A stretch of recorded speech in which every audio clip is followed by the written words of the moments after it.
Hola a todos y a todas. Primero que todo, desearle unas muy buenas tardes. Muchas gracias por conectarse el día de hoy junto a nosotros a este curso de formación en resistencia antimicrobiana del año 2020. Les recordamos que este curso está organizado por la Universidad de Concepción y también por la Seremia de Salud de la región del Biobío. Además, mencionar que cuenta con el apoyo de la plataforma del Hospital Digital del Departamento de Salud Digital del Ministerio de Salud. Les recordamos que el chat estará disponible durante toda la jornada para que puedan ir realizando sus dudas y así también sus comentarios. Ellos serán recopilados al finalizar la séptima clase, que se titula Casos clínicos de resistencia antimicrobiana a nivel hospitalario, la cual será dictada por el doctor Sergio Mella Montesinos, infectólogo del Hospital Traumatológico de Concepción, del Servicio de Salud Concepción y de la Facultad de Medicina de la Universidad de Concepción. Mencionar que la clase será grabada, la cual estará posteriormente disponible en el canal de YouTube del Hospital Digital. A continuación, damos el comienzo a la clase, así que adelante, doctor Sergio Mella Montesinos. Buenos días, gracias por la invitación. Vamos a conversar algunos casos clínicos que están relacionados fundamentalmente con problemas prácticos frecuentes en la atención de pacientes hospitalizados, y también consideré importante presentar un par de casos que son relativamente frecuentes de enfrentar también en la atención ambulatoria. ¿También de la pantalla? ¿Perdón? Pregunta si está viendo la pantalla. ¿Me ven? ¿Ven la pantalla, la presentación? Se ve súper bien. Perfecto. Bien, el caso clínico número 1 se trata de un paciente de 58 años portador de diabetes mellitus, como ustedes ven en el resumen, tipo 2, hipertensión arterial de larga data, que está en tratamiento con hipoglicemiantes orales y losartán, sin alergia ni cirugía. Este caballero es conductor de un taxi colectivo y consultó en su consultorio por atención primaria, me refiero, por cuadro de fiebre, escalofríos, deposiciones líquidas de 24 horas de evolución. Consumió mariscos crudos el día previo, ese era un antecedente fundamental. En su consultorio se le instaló hidratación parenteral, tratamiento sintomático, ¿no es cierto?, y antiespasmódico. Él evolucionó bien en esta consulta, se le indicó reposo y dieta blanda, y 10 días después concurre a la urgencia del Hospital Guillermo Gran Benavente, donde también trabajo. Yo trabajo en los dos hospitales que son tan apegados, son distintos, pero en fondo forman un complejo bastante grande. Y este caballero consultó por fiebre de 2 días de evolución, compromiso del estado general, y ya no tenía diarrea. La evaluación clínica mostró un paciente que estaba en mal estado general, con 120-60 mililitros de mercurio, taquicárdico y febril con 38 grados. Su examen físico destacaba por la ausencia de sintomatología digestiva y destacaba una extensa flebitis dolorosa en el antebrazo derecho en relación a vía venosa previa. Bien, con estos antecedentes, el equipo que lo evaluó, incluyendo el equipo de infectología, se solicitaron hemocultivos, ¿no es cierto? Había claramente una respuesta inflamatoria. El paciente tenía 15.500 blancos con neutrofilia y obviamente tenía el resto de los restantes fase aguda elevada. Tenía falla renal, un aclaramiento de creatinina aproximadamente a 58 ml minuto, y una vez tomados los hemocultivos se inició cloxacilina 1 gramo cada 6 horas intravenoso. A las 6 horas pidió el primer hemocultivo, que mostraba, como ustedes pueden ver ahí, cocáceas gram positivas en racimo.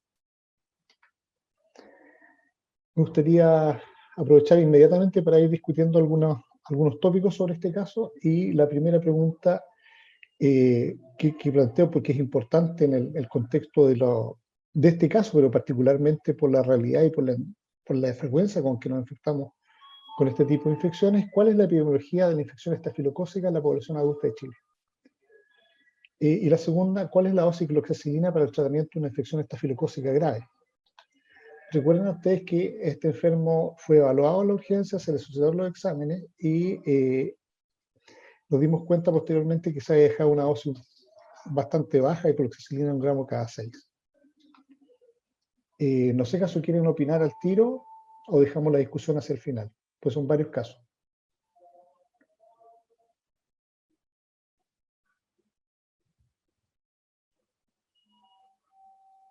¿Me escuchan? Se escucha súper bien. La moderadora, ¿prefiere que lo discutamos al tiro o lo vemos al final? Como usted guste, doctor. Bueno, vamos a Ahora, escuchar de las ahora, personas mejor, yo creo dicen eso. ahora de manera inmediata, por lo tanto ellos van a ir participando a través del chat y yo voy a ir El leyendo chat, en conjunto con usted. ya.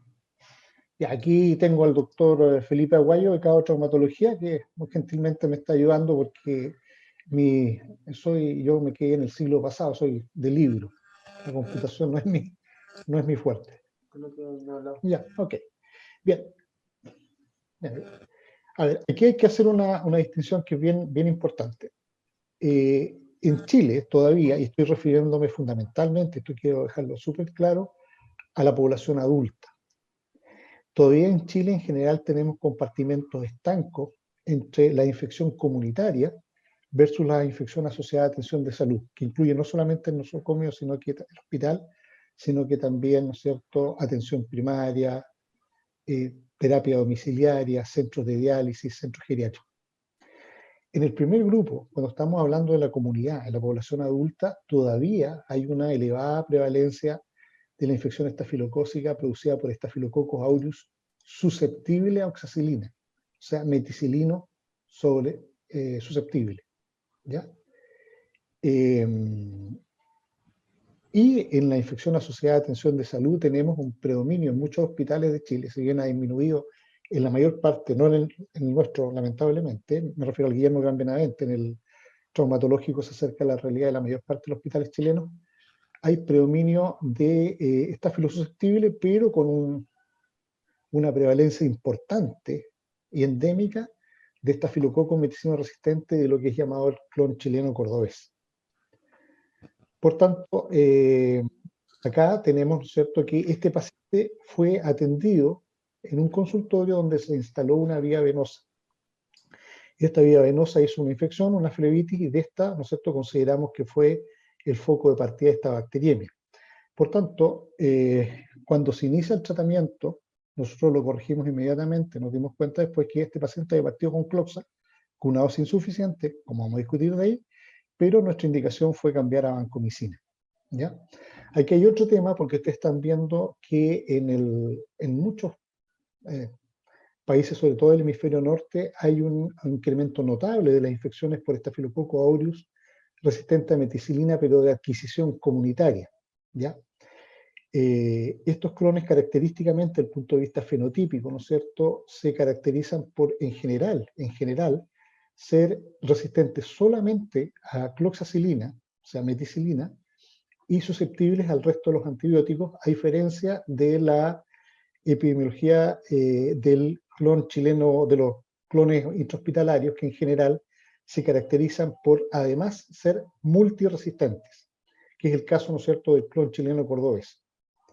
Ahora, esta realidad epidemiológica en Chile, si bien cada vez hay más reportes y ha habido una penetración en la comunidad, no tenemos el grado de prevalencia como para que considerar que las infecciones comunitarias en general, estafilocócicas, son producidas por esta variedad de estafilococo, y esto es particularmente cierto en los pacientes adultos.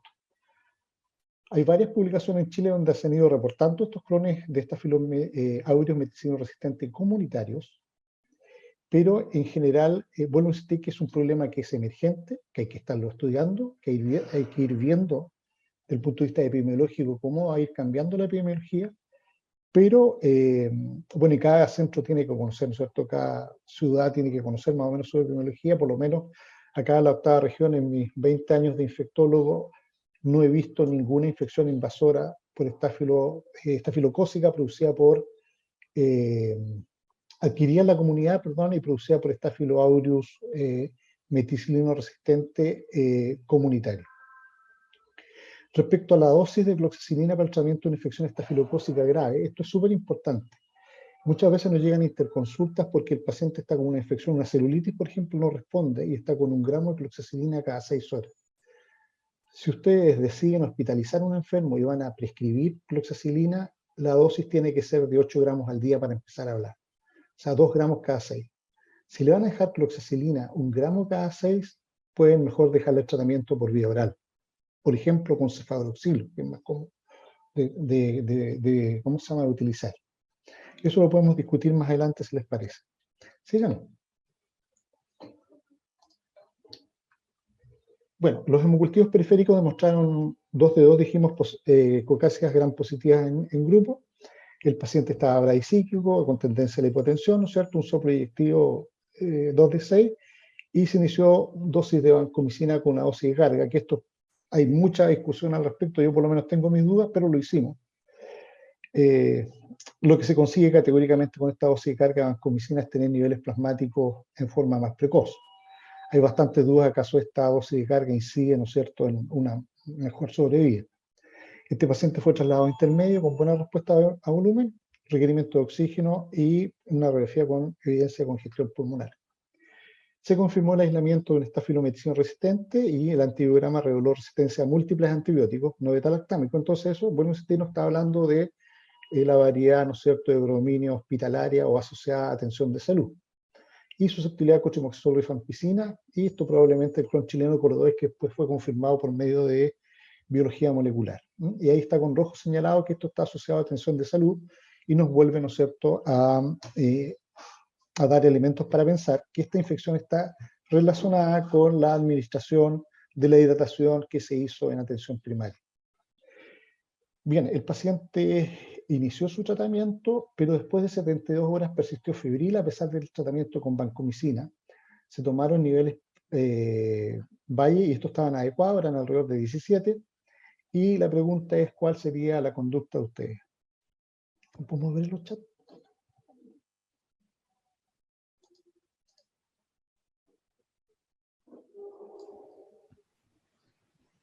Ya.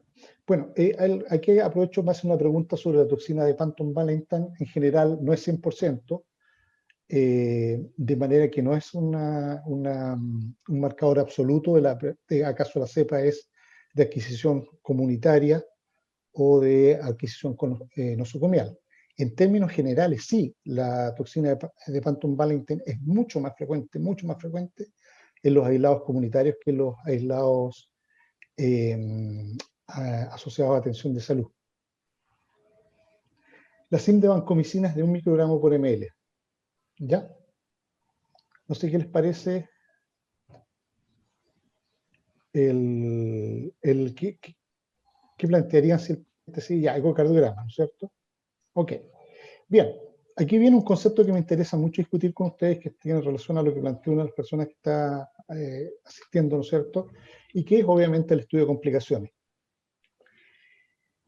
En la infección estafilocócica, sea por estáfilo susceptible o resistente, o por cualquiera de sus variedades, tenemos un concepto que es el de bacteriemia complicada y que pudiera ser aplicable a otros microorganismos, pero en estáfilo es el mejor ejemplo por la posibilidad que tiene de producir infecciones, ¿no es cierto?, metastásicas. De acuerdo a esta recomendación de la Sociedad de Enfermedades Infecciosas de Estados Unidos y que ampliamente aceptada en la mayor parte del mundo, hay 5 condiciones en las cuales nosotros hablamos de bacteriemia estafilocócica complicada. Presencia de endocarditis por ecocardiografía, como muy bien planteaba uno de los oyentes, presencia de dispositivos implantables, ¿no es cierto?, positividad de hemocultivos de control tomado a las 48-96 horas de inicio de tratamiento antibiótico efectivo, persistencia de fiebre dentro de 72 horas de inicio de tratamiento efectivo, en este caso teníamos niveles plasmáticos aceptables, y o evidencia de infección metastásica. Ahora, desde el punto de vista clínico, en el mundo real, para nosotros por lo menos las dos más importantes son la positividad de hemocultivos, pero no los vamos a tener necesariamente al tiro, sino que si el enfermo clínicamente, ¿no es cierto?, no está con elementos clínicos de endocarditis evidente, no tiene dispositivos implantables, no hemos encontrado infección metastásica, pero persiste con fiebre a las 72 horas, después de 3 días de tratamiento, uno tiene que pensar que este enfermo efectivamente tiene una bacteriemia complicada. Otro elemento que quiero señalar acá, que en general, y nosotros lo hemos ido adaptando, y nos parece muy correcto, siempre, y de hecho debiera ser en cualquier bacteriemia, pero particularmente en 2 marcos, uno nunca debe dejar de no hacer hemocultivo a las 72 horas, en la infección estafilocócica y obviamente, por ejemplo, las candidemias, en las infecciones fúngicas por levadura. Se hizo estudio con ecocardiograma transtorácico y transesofágico, que recordar que el transesofágico tiene mejor rendimiento para descartar endocarditis infecciosa, que fueron negativos. El fondo de ojo no había mancha de Roth, el examen físico no había signo embólico y el soplo no era de regurgitación, sino que era más bien eyectivo. Un TAC de tórax, abdomen y pelvis no demostró absceso, solo calcificación aortoilíaca, y el paciente no estuvo bastante, ¿cómo se llama?, preocupados porque no logramos determinar la causa. Evolucionó con fiebre intermitente durante 2 semanas, VHS persistentemente elevada, inicio abrupto del lóbulo lumbar, porque por lo cual, ¿no es cierto? Pensamos que estaba haciendo una infección metastásica a nivel de columna. Los hemocultivos de control fueron negativos y el eco transesofágico repetido a la semana también fue negativo. Como pueden ver, el paciente evolucionó, ¿no es cierto?, la resonancia de columna total, se dio compromiso a nivel de L5 y se hizo la interconsulta al equipo. Tenemos 2 equipos quirúrgicos que para nosotros son muy importantes en nuestro centro. El equipo de cirugía de columna del hospital traumatológico, donde yo tengo parte de mi jornada, y neurocirugía.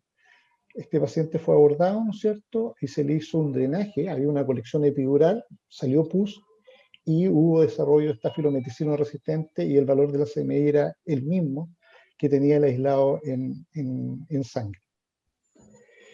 Después del vaciamiento de la colección, o sea, el control de foco, se mantuvo un tratamiento con vancomicina por 6 semanas, y luego el linezolid oral por 6 semanas con una favorable evolución.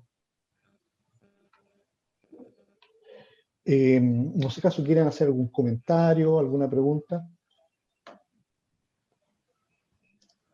Está el chat abierto para que puedan realizar sus comentarios. La evolución cambia en Aclox. ¿Cómo? Sí, que la evolución cambia en Aclox. No, porque es un MRCA. No, no cambiamos a Cloxa, pues se trata de un estafilometicino resistente.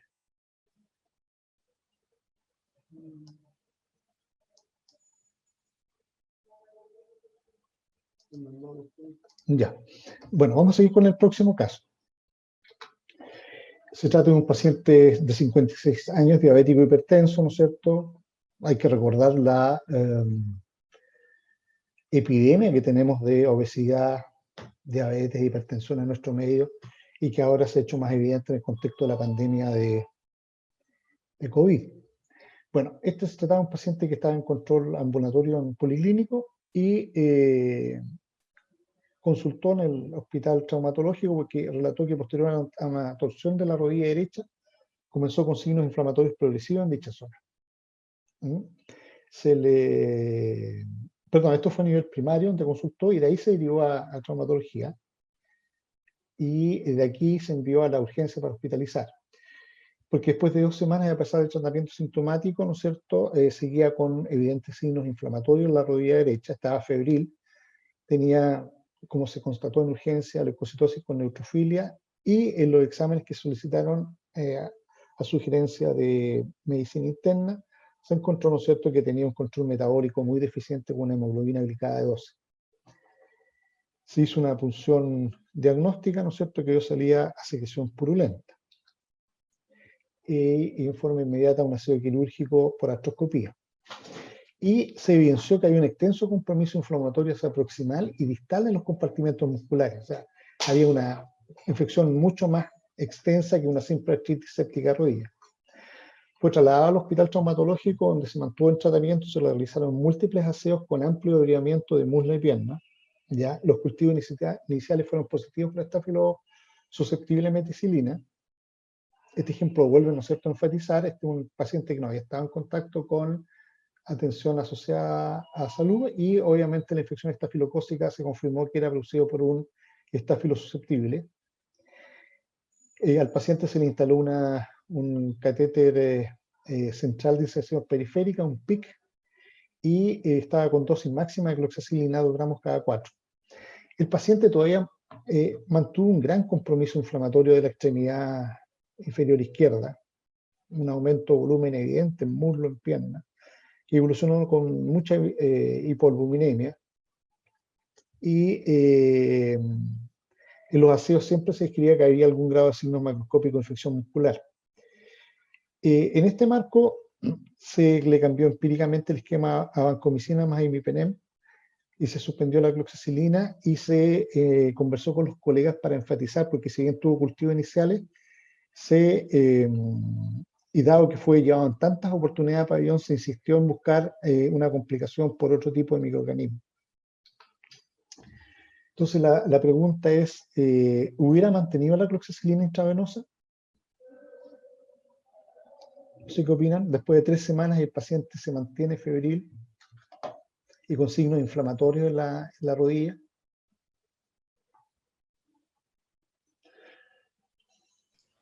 No, ¿no es cierto? Totalmente de acuerdo, porque uno tiene que pensar que en relación a los procedimientos quirúrgicos hay algún tipo de adquisición de algún germen nosocomial. ¿Ah? Este paciente se realizamos por lo menos 10 aseos quirúrgicos. ¿No? Y los hemocultivos en su tratamiento fueron negativos. El ecocardiograma transtorácico también fue negativo, evolucionó con hipoalbuminemia relacionada, ¿no es cierto?, al cuadro de nutrición secundaria de sepsis.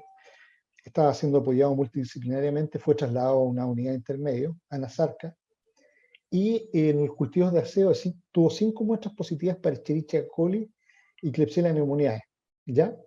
Susceptible a cefalosporina de tercera generación y cipro. Por lo anterior, ¿no es cierto?, nosotros cambiamos el esquema antibiótico y nos gustaría tener la opinión de qué esquema le hubieran indicado a ustedes.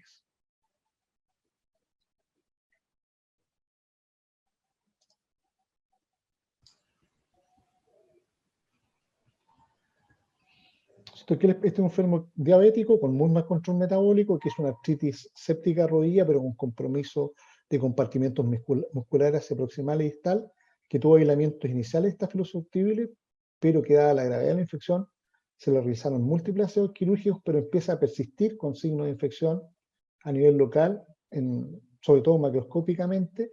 Se decide suspender, tomar cultivos, y con los cultivos se adecuó el tratamiento antibiótico. Entonces, una alternativa, perfecto, hay varias alternativas, y sin duda cipro es una alternativa, siempre y cuando sea susceptible los agentes, pero sin duda que es una alternativa, y cefalosporina de tercera generación. Perfecto.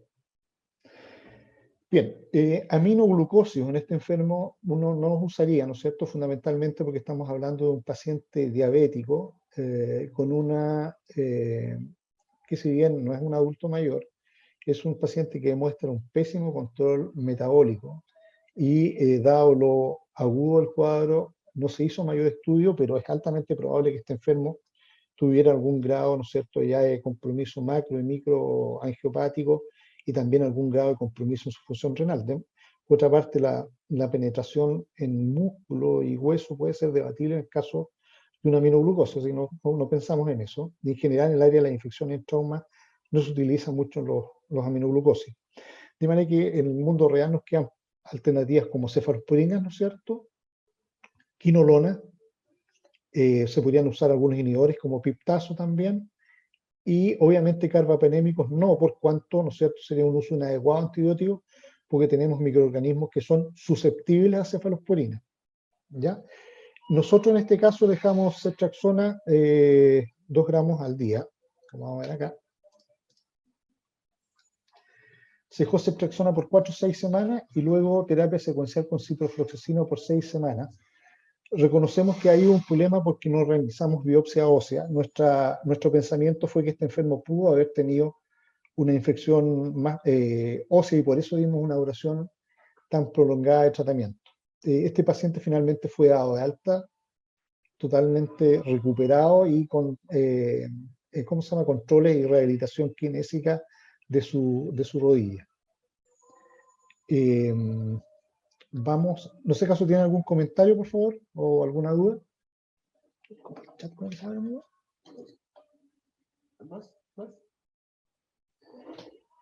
Nada más.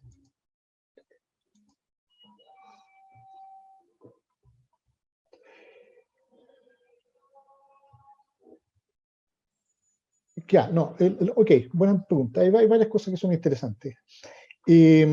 A ver, el tratamiento es por la susceptibilidad, ¿no es cierto? Tenemos bacilo gram negativo, que si bien son de adquisición nosocomial, no muestran no son productores de beta-lactamasa espectro extendido. Hay un muy buen correlato en general entre la información que entrega el antibiograma y el descarte, ¿no es cierto?, que se traten de gérmenes productores de BLE. Para nosotros, como vamos a ver un caso más adelante, basta que sea susceptible a todas las cefalosporinas para quedarnos tranquilos. Si hay resistencia a alguna cefalosporina tercera, nosotros no asumimos que se trata de un germen productor de beta-lactamasa espectro extendido y por tanto no usamos cefalosporina de tercera ni de cuarta. ¿Ya? Podríamos haber usado todo el esquema con ciprofloxacino, podríamos haber usado piptazo, pero esto tiene que ver un poco también con la experiencia y la comodidad. Como digo,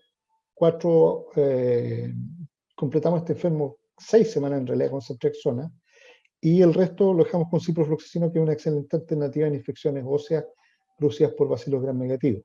¿Ya? Y dimos esa duración porque para nosotros este enfermo tenía una chance muy alta de haberse complicado con una osteomielitis de fémur o de tibia. ¿Ya? La glicemia, a ver, en general, si bien puede haber algunos trastornos de glicemia, los antibióticos que más se relacionaron con alteraciones de la glicemia fueron quinolonas de cuarta generación, ¿ya? Y una de ellas ha sido descrita en la literatura, incluso hay reportes en revistas de corriente principal al respecto, pero para nosotros que lo usamos en forma muy habitual para este tipo de infecciones, no hemos tenido nunca ese problema. Ni siquiera en mi experiencia hemos tenido problemas como tendinitis aquiliana, ¿ya? Así que no constituye para nosotros contraindicación el uso de cipro en pacientes diabéticos. Clindamicina intravenosa al principio podría ser una alternativa, ¿no es cierto?, para la infección por estáfilos susceptible, pero en ese sentido quiero ser súper claro que en un paciente así, lo más probable es que después de 3 semanas de clindamicina hemos tenido terminado con una diarrea bacteriósica o definitivamente con una diarrea o una colitis por Clostridium, de manera que nosotros no usamos clinda por esa circunstancia.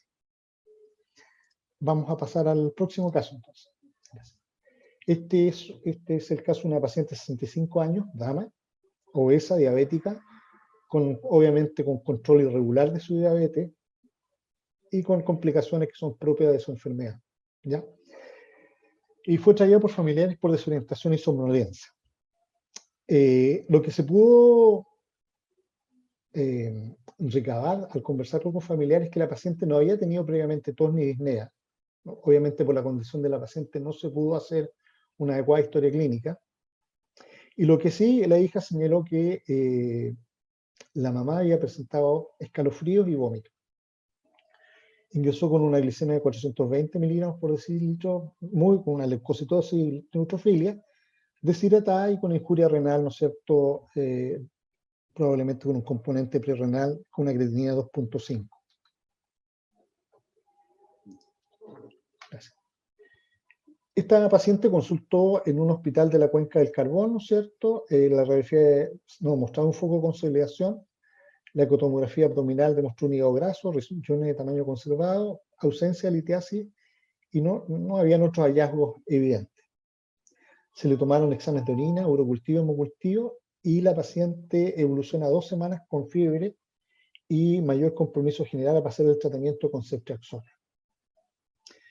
Entonces, en ese marco, los colegas derivaron a la paciente a un centro de mayor complejidad para un estudio con una tomografía axial computada. La paciente ingresó al servicio de urgencia del hospital Guillermo Gran Benavente y en el marco, mientras llega a la urgencia, porque los colegas tratantes del hospital, ¿no es cierto?, habían llamado al regional que estaban preocupados por esta enferma y se solicitó una evaluación por nosotros. Y la fuimos a evaluar y efectivamente era una paciente que estaba en mal estado general, estaba con tendencia a la hipotensión, ¿no es cierto?, con un síndrome inflamatorio evidente, pálida, sin petoquia, desorientada y deshidratada. Tenía un soplo sistólico de foco aórtico, crepitaciones bivasales y tenía una masa en el flanco izquierdo.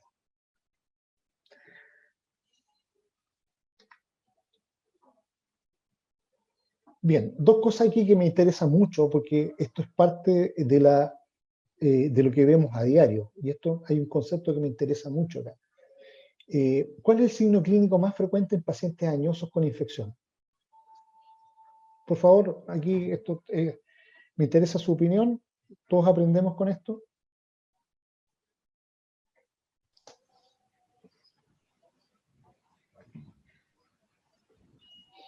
Ya, veo que están bastante bien. Efectivamente, hay una amplia documentación en la literatura de que los pacientes añosos presentan como un signo mucho más sensible y mucho más frecuente de infección la alteración del sensorio.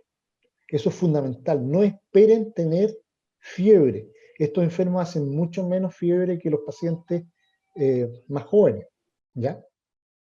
No, doctor, es que no tiene fiebre, no creo que esté infectada y la señora está absolutamente desorientada. ¿Cómo se llama? ¿Cómo se llama su hija? Y la señora no da la información pertinente. Y era una persona que era absolutamente autovalente, ¿ya?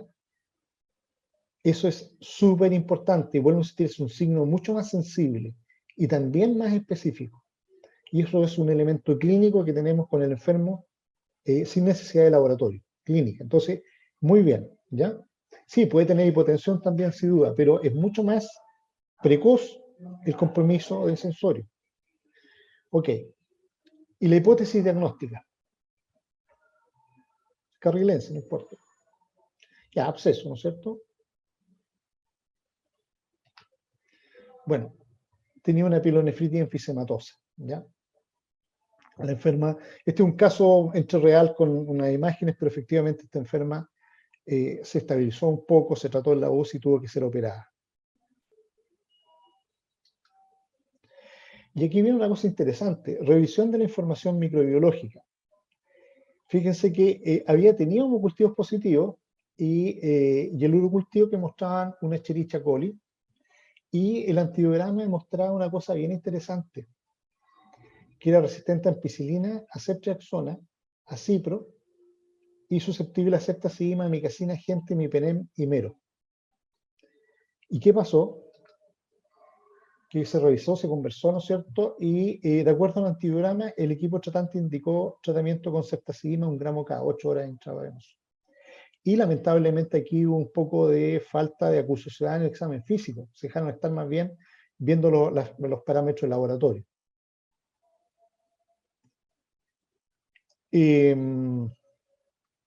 Bien, hay una gran discusión en las pielonefritis enfisematosas. Recuerden ustedes que los pacientes diabéticos tienen algunas infecciones en general que son más frecuentes que la población general, valga la redundancia. Una de ellas es la pielonefritis enfisematosa, que es producida por los mismos gérmenes habituales, Escherichia coli. Desde el punto de vista microbiológico, las enterobacterias producen gas en los medios habituales de cultivo. Hay un test que se llama triple azúcar-fierro, el TSI, y uno de los criterios en muchas de estas enterobacterias es la producción de gas dentro del agar. Eso mismo pasa en el riñón. Estos enfermos también pueden ser colecistitis enfisematosa. Recuerden que estos enfermos en el contexto también de infecciones agudas incluso pueden presentar hasta mucormicosis rinocerebral. Así que ojo con el paciente diabético descompensado. Ahora, y es un problema que no vemos tan infrecuentemente en centros de derivación, y bueno, usted que sea mucho por la epidemia que tenemos de diabetes, por el mal control y cuidado que tienen la mayor parte de nuestros enfermos. Esta complicación, entonces la vemos con cierta frecuencia, y hay una discusión, no hay un consenso absoluto, de cuál es el mejor tratamiento para la pielonefritis enfisematosa. En términos generales, lo que está claro es que el tratamiento médico per se solo no basta. Y la mayor tendencia en estos momentos es un drenaje vía percutánea, más tratamiento antibiótico individualizado para los aislamientos que tenga esta paciente. Y ahí tienen también, ¿no es cierto?, reforzar los conceptos del cuadro de manejo del shock séptico, que son fundamentalmente terapia, inicio precoz de antibiótico adecuado y particularmente importante, control de foco.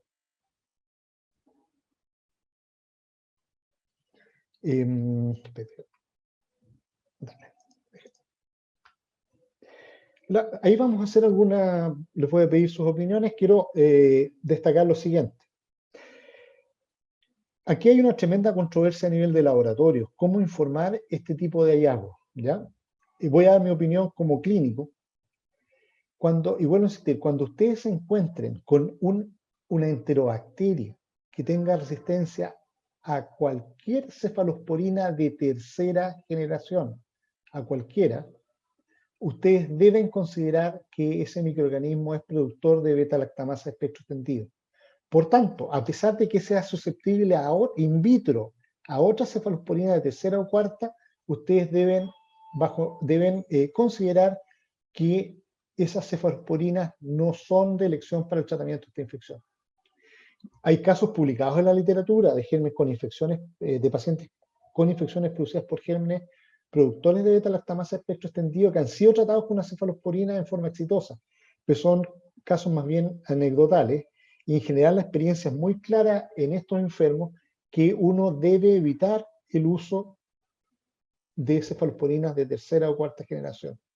¿Ok? Otra idea fuerza que es súper importante, la ceftazidima es como la cloxa, ¿no es cierto? Cloxacilina para nosotros es infección estafilocócica, 8 gramos al día por vía intravenosa, infecciones graves como endocarditis 12. Ceftazidima es sinónimo de infección producida por Pseudomonas aeruginosa. El mejor fármaco para el tratamiento de una infección por Pseudomonas aeruginosa susceptible es ceftazidima. Y la dosis que uno debe tratar de indicarle a todos los enfermos es 2 gramos cada 8, a no ser que tenga un deterioro muy importante de la función renal. Y otro elemento muy importante acá que quiero destacar es que el único antibiótico oral disponible para el tratamiento de infecciones por Pseudomonas aeruginosa es ciprofloxacino. Por tanto, un llamado al uso adecuado de ciprofloxacino. Cipro no es para tratar infecciones urinarias no complicadas, ¿ya? Ciprofloxacino no es para tratar infecciones de piel y partes blandas, que nosotros lo veíamos mucho en los colegas de traumatología. Ciprofloxacino es un antibiótico que tiene un reducido espectro y es activo sobre gram negativo. La actividad que tiene sobre estáfilo, sobre estrepto es bastante límite.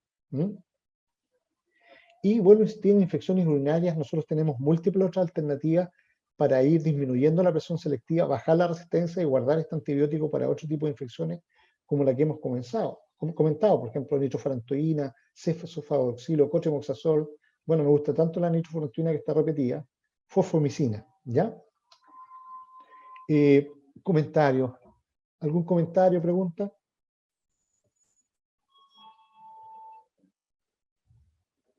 Claro, aquí me dice Leticia que se utiliza ampliamente en infección del tracto urinario y por eso mismo traía a colación este tema, porque esta es una de las áreas más importantes donde debemos insistir, ¿ya?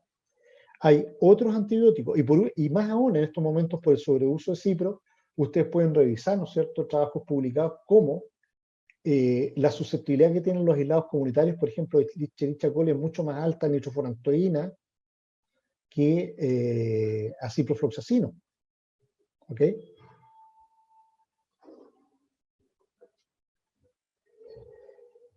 Es bien relativo y es bien discutible que el cipro sea el tratamiento de elección en ITU. ¿Ah? Yo creo que hay otras alternativas para el tratamiento de esas infecciones no complicadas.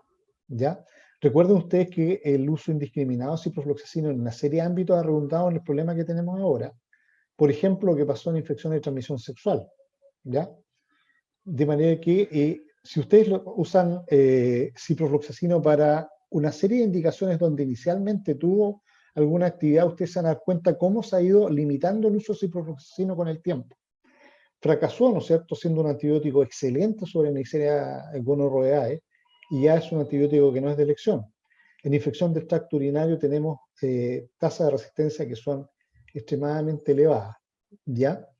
De manera que volver a insistir en un uso prioritario de otros agentes en vez de ciprofloxacino, particularmente para infecciones no complicadas.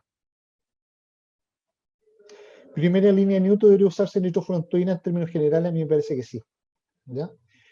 Falta educación para los médicos urólogos desde el punto de vista de infectología. Sí, yo creo que eso es un buen tema. Yo creo que a todo nivel, del punto de vista de la élite médica en nuestro país, hay una especie de considerar que las enfermedades infecciosas no son importantes.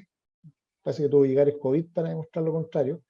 De hecho, ustedes pueden revisar los temas que se controlan, se examinan, valga la redundancia, en el examen médico nacional, y no hay ninguna sola que hable de uso de antibióticos o resistencia a los antimicrobianos, siendo que son de los fármacos junto con los analgésicos y antiinflamatorios y antihipertensivos probablemente de los más utilizados, ¿ya?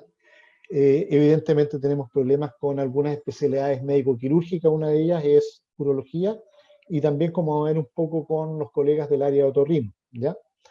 ¿Qué dosis de nitrofurantoína recomiendan en APS? Pueden usar 50 o 100 miligramos cada 8 sin problema, ¿ya? Por 7 días. Vamos al cotrimoxazol, es otra alternativa. Cefalosporinas de primera generación como cefadroxilo. Si ustedes tienen un antibiograma y el microorganismo susceptible, es un antibiótico cómodo, bien tolerado, mucho mejor tolerado que el nitrofurantoína. De manera que cuando tengan enfermos o enfermas, ¿no es cierto? Enfermas sobre todo con infección del tracto urinario, pueden partir, por ejemplo, con nitro y encuentran que el aislado es susceptible a cefadroxilo. Una muy buena alternativa es el uso de una cefalosporina de primera generación, que la usan más los pediatras en infección urinaria, pero tiene muy buen rendimiento. Bien, vamos al caso clínico 4. Un paciente sexo femenino de 19 años que consulta la atención primaria sin antecedentes mórbidos y tiene fiebre, escalofríos, náuseas, vómitos, 24 horas de evolución. No tiene dentro de los antecedentes lo que destaca, está repetido los antecedentes mórbidos. Ella recientemente conversaba que tiene una pareja y esto a nivel de consultorio, tiene 39 grados, tiene un estado general conservado, pero con fiebre, macrohemodinamia estable, puño de percusión exquisita en la fosa renal derecha, y el examen de orina es inflamatorio. Se toma cultivo de orina y se indica ciprofloxacino 500 miligramos cada 12 horas. Bueno, la pregunta es, ¿le parece adecuada la indicación de cipro? ¿No es cierto? Ya habíamos conversado un poco. Dijimos que uno de los problemas era el de resistencia, pero pudieras tener un aislado, todavía hay un número importante de aislados susceptibles, así que podría ser todavía una alternativa. Pero el problema es que la paciente estaba con vómitos que son propios de una pielonefritis, de manera que eso puede disminuir, ¿no es cierto?, la absorción del medicamento. Entonces aquí me gustaría que esta enferma que está febril, no se siente bien, no está grave, y ustedes intentan manejarla en forma domiciliaria, recuerden que siempre los hospitales están con problemas, ¿no es cierto?, de cupo, más en este tiempo, quieren manejarla por vía intravenosa. Entonces ustedes tienen estas tres alternativas: una cefalosporina de tercera generación, ceftriaxona por su vida media una vez al día, aminoglucosio, ¿no es cierto?, que lo pueden dar una vez al día por sus características farmacodinámicas, ¿no es cierto?, y carbapenémicos, ertapenem. El urocultivo resultó ser una Escherichia coli resistente a cipro y no productor de BLE. Entonces aquí me gustaría que opinaran, por favor, francamente, ¿qué le indicarían ustedes a esta enferma? Aquí,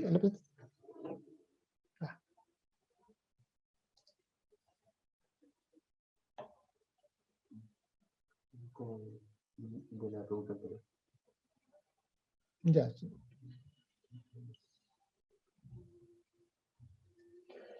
Ya, aprovecho ahí. Hay alguien que preguntaba por 10 días de nitrofurantoína. Efectivamente hay unos esquemas, pero con 7 días por una infección urinaria no complicada, tienen en general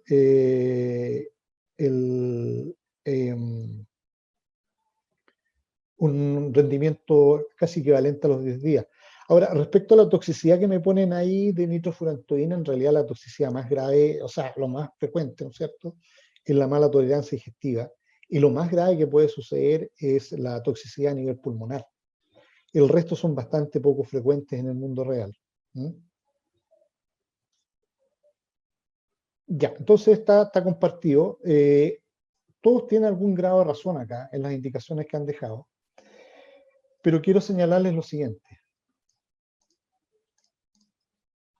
Es una paciente que tiene 19 años, que no tiene comorbilidad, ¿no es cierto?, que además usted, o sea, sin tener obviamente tienen que controlar función renal, pero, y que después le llega, pero es una enferma, bueno, es que tiene el contexto ideal para efectivamente indicar una aminoglucosia, ¿ya?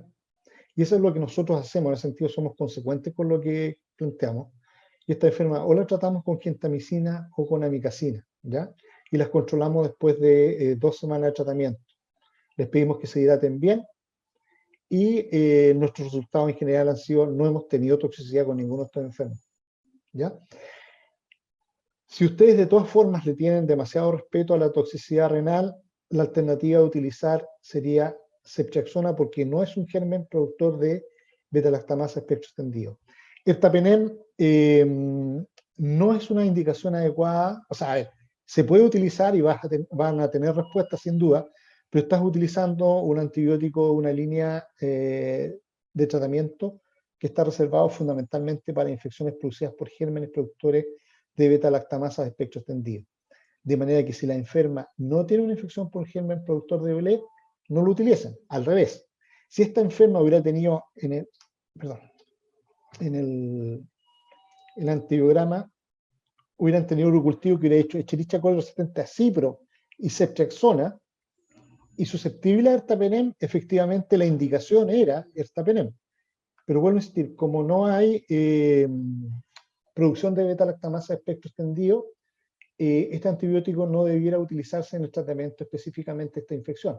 De hecho, nosotros en muchas de nuestras enfermas utilizamos ertapenem en infecciones por germen productores de BLE o de AMC, por ejemplo, en el antiguo Enterobacter, ¿ya? Y completamos tratamiento domiciliario. Tenemos un equipo excelente a ese respecto en el hospital con este tipo de antibiótico que es muy cómodo porque es de una vez al día.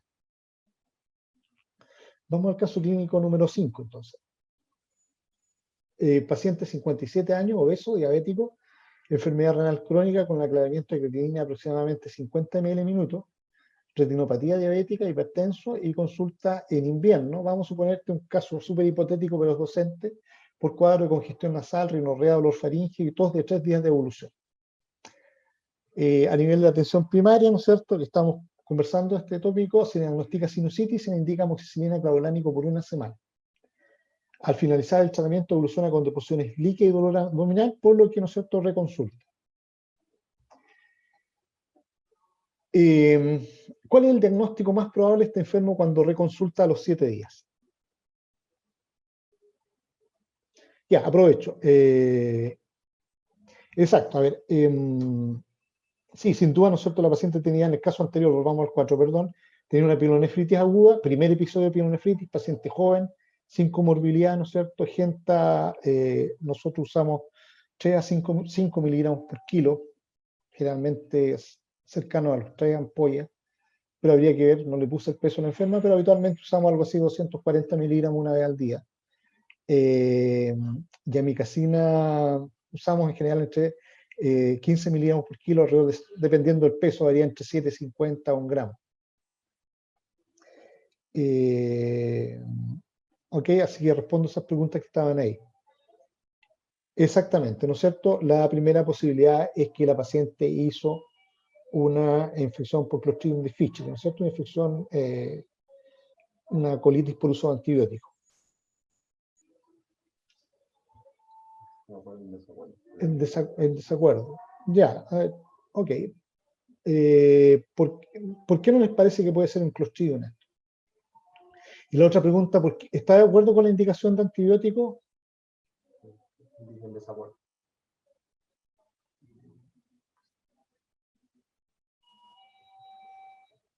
En desacuerdo con la indicación, perfecto. Exactamente, pues a eso quería llegar. Volvamos.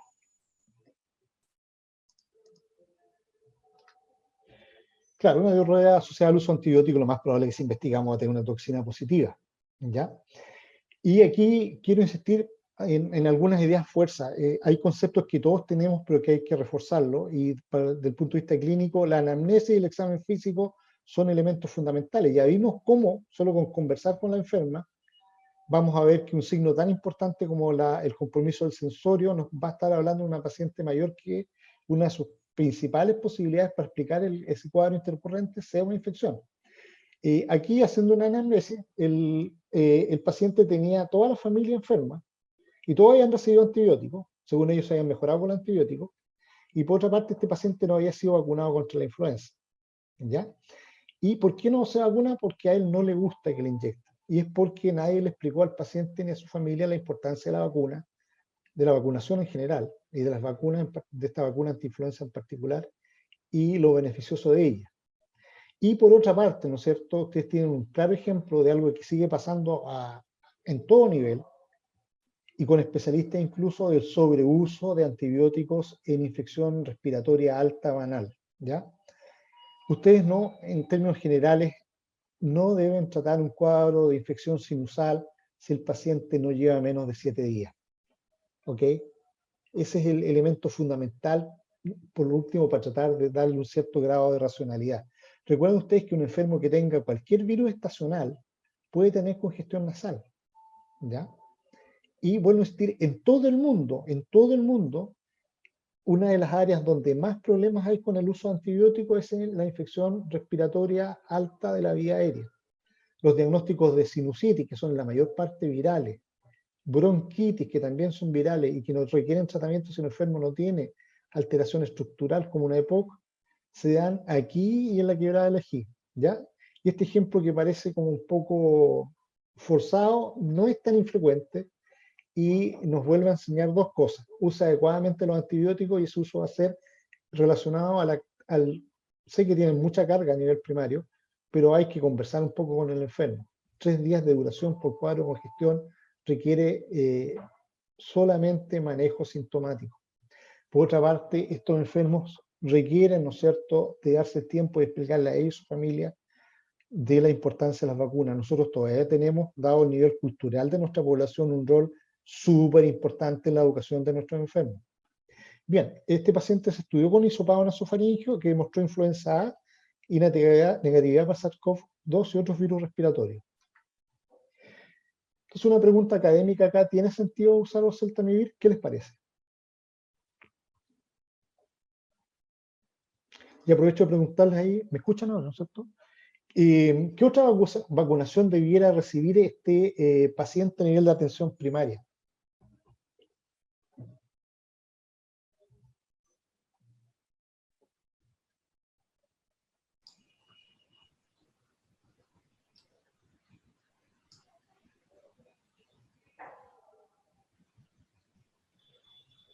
Ya, muy bien. Muy bien, están bastante orientados, los felicito. Efectivamente, hay una gran controversia acá, pero en términos generales, el máximo rendimiento de oseltamivir en acortar los síntomas o disminuir la gravedad, pero sobre todo en acortar los síntomas, en eso no cabe ninguna duda, sea cuando sean las primeras 48 horas de evolución. De manera que no tiene ningún sentido dejarle a este enfermo oseltamivir. Probablemente si este enfermo estuviera con una neumonía y requiriera ventilación mecánica o estuviera grave, uno igual, y debatiblemente, pues la evidencia es muy controvertida, podría dejarle oseltamivir. Pero en este caso, bajo ningún punto de vista. Y claro, muy bien, la otra vacuna que este enfermo debe recibir, y yo los llamo porque es un tema de salud pública, y creo que hemos ido mejorando, pero nos falta todavía internalizar, es que este enfermo debe ser vacunado con vacuna antineumocócica. Y aquí tiene varios elementos que me gustaría... ¿Cómo lo ataño?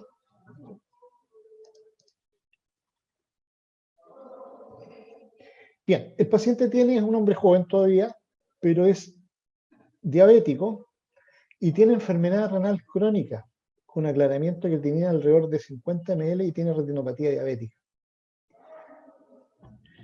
O sea, este enfermo tiene indicación de vacunación, ¿no es cierto?, con vacuna conjugada por su diabetes, perdón, con vacuna polisacárida, la Neumo 23 por su diabetes, pero tiene una condición que se nos olvida a todos. Los enfermos que tienen enfermedad renal crónica y probablemente más avanzada que estos 50 ml minuto, porque tiene ya retinopatía diabética, habría que estudiarlo un poco, pero este enfermo tiene una nefropatía diabética avanzada. Por tanto, este enfermo requiere vacunación no solamente con la vacuna polisacárida, este enfermo requiere vacuna con la vacuna conjugada.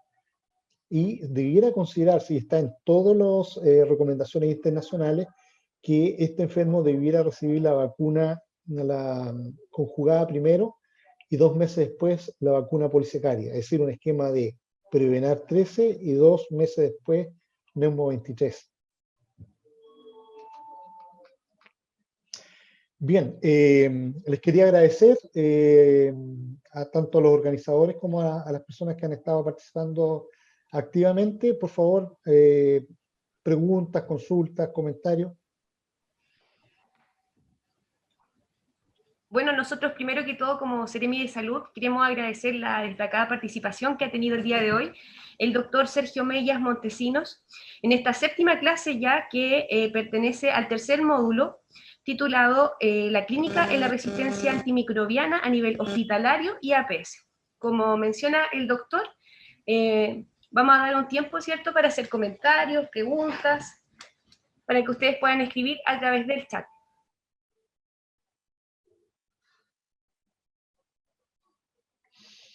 Aprovecho porque alguien escribió en forma muy correcta que la utilización de aminoglucosis una vez al día era por las características farmacodinámicas. Efectivamente, en el mundo real, los aminoglucósidos son los únicos antibióticos que se pueden prescribir no de acuerdo a su farmacocinética, es decir, absorción, distribución, excreción, sino que de acuerdo a su farmacodinamia, o sea, su acción a nivel del target, a nivel intracelular, ¿ya? Y los aminoglucósidos, desde esa perspectiva, ejercen una muerte bacteriana dependiente de la concentración, que es muy alta a nivel intracitoplasmático. Y hay ensayos clínicos clásicos que han demostrado su equivalencia entre esquemas de una vez al día versus los esquemas fraccionados de acuerdo a su vida media. Hay unas felicitaciones, dice: felicitaciones doctor por su exposición, muy entretenida e interesante. Gracias por compartir experiencias y consejos. Luego dice: quiero dar las gracias al doctor Sergio Mella, excelente manera de explicar y dinámico, todo muy claro. Excelente presentación, muchas gracias también. Ya, qué bueno, me alegra que ustedes trabajando en esto. Bueno, felicitarlos a los que están participando, habla bien, ¿no es cierto?, de nuestros profesionales del área de salud, y también a todo el equipo organizador que ha hecho un esfuerzo tremendo con esto, los felicito, y qué bueno que esto haya partido de gente de nuestra querida octava región. Creo que estamos razonablemente finalizando, no sé qué les parece. Dice: muchas gracias, muy útil, excelente y gran beneficio al conocimiento. Muchas gracias doctor, todo lo explicó muy claro. Ya. Muchas gracias entonces. ¿Ya? Bueno, con esto vamos a cerrar el tiempo que fue destinado a las preguntas, como se fueron realizando a medida que se iba dando la presentación de los casos. ¿Cómo? Por lo tanto, nuevamente queremos agradecer al doctor Sergio Mella, ¿cierto?, por su importante colaboración en este curso. Así también queremos contarles que el próximo viernes 13 de noviembre, en donde se va a dar el comienzo al cuarto módulo, titulado Farmacología en resistencia antimicrobiana, con la clase Farmacología en la resistencia antimicrobiana, la cual será dictada por el químico farmacéutico Felipe Morales. Recordar también, ¿se escucha? Recordar también que cada semana el link de acceso va a ser el mismo que ustedes están utilizando, este no va a cambiar hasta diciembre, ¿ya? Y también contarles que las clases van a estar disponibles en el canal de YouTube del Hospital Digital. Y para finalizar, contarles que hay muchas personas que han tenido problemas con sus correos. Si ustedes necesitan escribir algo puntual, lo pueden hacer al siguiente correo que yo voy a escribir en el chat. Queremos desearle, a nombre de la Seremi de Salud de la región del Biobío, que todas las personas que están presentes tengan una muy buena tarde y un bonito fin de semana junto a su familia.